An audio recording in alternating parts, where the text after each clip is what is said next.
অনেক মানুষ ট্রেডিং শুরু করে টাকা আয়ের স্বপ্ন নিয়ে। তারা ভাবে একটু শিখলেই প্রতিদিন লাভ হবে, জীবন বদলে যাবে। কিন্তু বাস্তবে সবচেয়ে ভয়ঙ্কর জিনিস হলো মার্কেট না, সবচেয়ে ভয়ঙ্কর হলো নিজের ইমোশন। আর সেই ইমোশনের মধ্যেই একটা জিনিস আছে যা হাজার হাজার ট্রেডারের অ্যাকাউন্ট শেষ করে দেয়। সেই জিনিসটার নাম রিভেঞ্জ ট্রেডিং। ধরুন আপনি একটা ট্রেড নিলেন, অনেক কনফিডেন্স ছিল, মনে হচ্ছিল এই ট্রেডে নিশ্চিত লাভ হবে।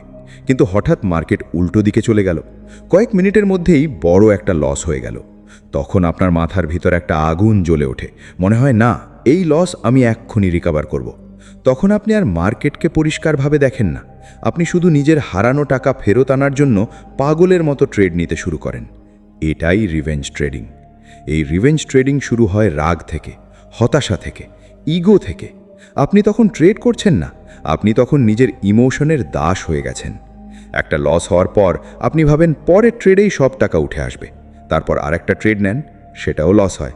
তখন রাগ আরও বেড়ে যায়। তারপর আপনি লট সাইজ বাড়িয়ে দেন, স্টপ লস ছাড়াই এন্ট্রি নেন।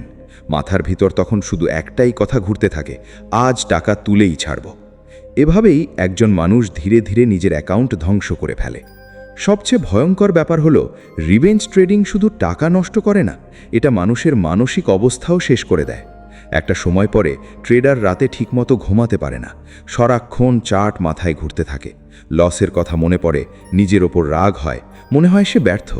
অনেক মানুষ পরিবারের সাথে ঠিকমতো কথা বলা বন্ধ করে দেয়, হাসি কমে যায়, মনের ভিতরে ভয় আর টেনশন জমতে থাকে।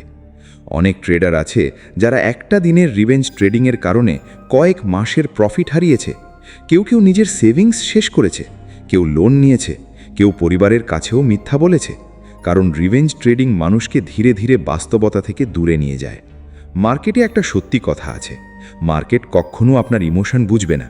আপনি রেগে আছেন, কষ্টে আছেন, টাকা ফেরত চাইছেন, মার্কেট এসব কিছুর পরোয়া করে না। মার্কেট নিজের নিয়মে চলবে। কিন্তু রিভেঞ্জ ট্রেডিংয়ের সময় ট্রেডার এটা ভুলে যায়। সে ভাবে জোর করে মার্কেট থেকে টাকা বের করে আনবে। আর এখানেই সবচেয়ে বড় ভুলটা হয়। অনেক সময় একটা ছোট লস মানুষ সহজে মেনে নিতে পারে না, অথচ সেই ছোট লস যদি অ্যাকসেপ্ট করত তাহলে বড় ক্ষতি হতো না। কিন্তু রিভেঞ্জ ট্রেডিংয়ের কারণে সেই ছোট লস কয়েক ঘন্টার মধ্যে বিশাল ক্ষতিতে পরিণত হয়। একটা 500 টাকার লস হয়ে যায় 5,000, 5,000 হয়ে যায় 50,000। কারণ তখন ট্রেডার আর লজিক দিয়ে ট্রেড করে না, ইমোশন দিয়ে ট্রেড করে। প্রফেশনাল ট্রেডাররা একটা জিনিস খুব ভালোভাবে জানে। তারা জানে loss is part of the game. তারা প্রতিটা লসকে পার্সোনাল অ্যাটাক ভাবে না। তারা জানে আজ লস হলেও কাল আবার সুযোগ আসবে। তাই তারা একটা লসের পর জোর করে ট্রেড নেয় না।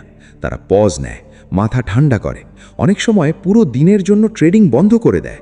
কিন্তু নতুন ট্রেডাররা ঠিক উল্টো কাজ করে। তারা মনে করে বেশি ট্রেড মানেই বেশি সুযোগ। কিন্তু সত্যিটা হলো, বেশি ইমোশনাল ট্রেড মানেই বেশি ডিস্ট্রাকশন। রিভেঞ্জ ট্রেডিংয়ের আরেকটা ভয়ঙ্কর দিক হলো, এটা অ্যাডিকশনের মতো কাজ করে। একটা সময় পরে মানুষ লস রিকভার করার নেশায় পড়ে যায়।